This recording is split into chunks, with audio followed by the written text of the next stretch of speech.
Hey à tous! Je suis heureuse de vous retrouver pour la dernière vidéo avant que je parte en vacances. Mais qui dit vacances dit amusement, et qui dit amusement dit enfants et jouets. Et donc on va parler du fameux Toy Story 4. La suite donc de la magnifique trilogie produite par Disney Pixar, qui s'est finie en beauté dans le 3, qui m'a ému, qui m'a fait rire et qui m'a fait pleurer depuis le tout premier. C'est mon Pixar préféré, sans nul doute possible. C'est un film qui a complètement innové l'animation par sa qualité extrêmement moderne depuis 1995. Les films en particulier, le 1 et le 2, ont eu un gros impact sur mon enfance. J'avais acheté les poupées de Woody, Buzz et le karting, et à chaque fois que je les rangeais, ça m'affectait. Un jour, je les laisse tomber, comme c'est bien exploité dans le 2. On a tous pensé, en voyant les films, que les jouets étaient vraiment vivants, et par ça, ces films étaient complètement atypiques. Néanmoins, Toy Story 4 a été annoncé, et on s'est questionné l'utilité après la belle conclusion du 3. Mais soyons honnêtes, on ne dit jamais non à un nouveau Toy Story. Et si par hasard un 5 sortira, mais je ne pense pas, on sera encore plus dubitatif car la conclusion du 4 est vraiment parfaite et ne permet pas qu'un 5 arrive. Peut-être un spin-off, on verra. En tout cas, Toy Story 4 est principalement centré sur Woody, qui n'arrive pas à oublier Andy et qui se sent assez délaissé par sa nouvelle propriétaire, Bonnie. Il va essayer de l'aider à créer un nouveau jouet, prénommé Fourchette, qui croit qu'il est un déchet et qui veut retourner dans ses poubelles. Il va y avoir des aventures, des courses-poursuites qui permettra à Woody de trouver sa véritable place dans le monde. Le film est vraiment surprenant, j'ai trouvé, par ce qu'il raconte et ses nouveaux personnages. Il arrive à parler de choses qui n'étaient pas vraiment dans le premier film et à la fois de rester dans le registre de ses prédécesseurs, avec une morale très forte. Il y a des éléments novateurs, mais qui sont parfaitement liés aux jouets, comme la fête foraine, le chat qui les poursuit, la publicité mensongère, la liberté de certains jouets, le girl power avec Bo Peep et la poupée. Le film est sincère, touchant, transportant, bouleversant. Il y a 2 ou 3 scènes à la fin, j'ai pas réussi à retenir mes larmes. Le film parle vraiment de courage, de maturité, de vouloir choisir ce qui nous plaît vraiment et ce qu'on veut faire de notre vie, sans vraiment devoir rester là où on a vécu si longtemps.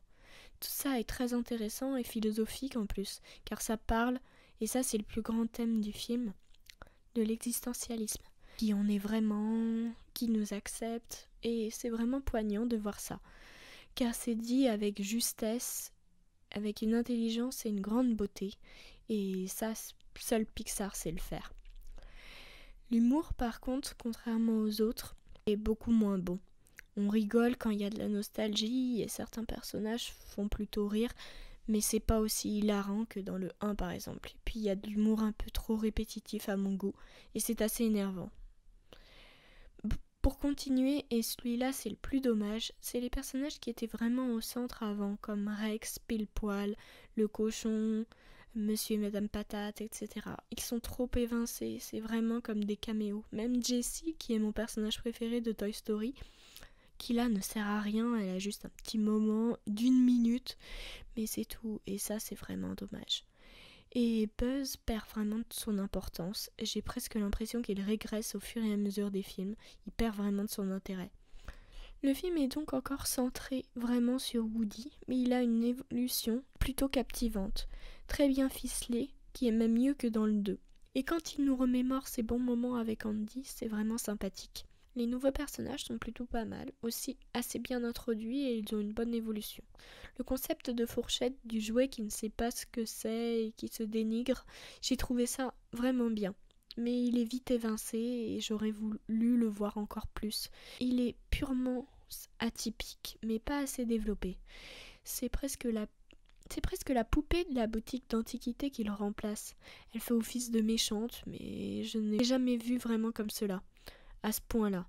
Je me suis beaucoup attachée à elle quand j'ai compris ses motivations et je l'ai trouvée vraiment bouleversante. Après, il y a Retour de la bergère Bo Peep qui avait disparu, qui là est un bon personnage, mais c'est carrément pas la même que dans le 1. Là, on peut plus la considérer comme un autre personnage. Et j'aime beaucoup quand elle se remet en question sur ses principes. Elle symbolise vraiment la maturité, ce que Woody doit être.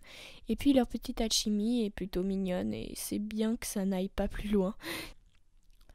La réalisation m'a aussi beaucoup surprise. Le film est vraiment beau et c'est incroyable comme le design s'est amélioré. Les jouets et les humains se sont embellis, il y a vraiment de l'hyperréalisme, tout a l'air réel. Les cheveux, la pluie, la porcelaine de Bo Peep, c'est vraiment bluffant.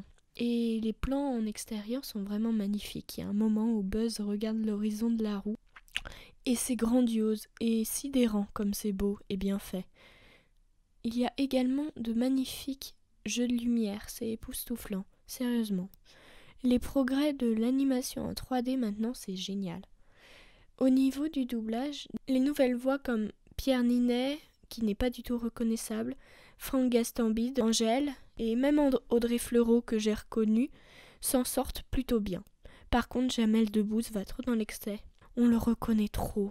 À chaque fois que j'entendais sa voix, je l'imaginais dans son studio de doublage à faire le pitre. C'était assez frustrant pendant le film.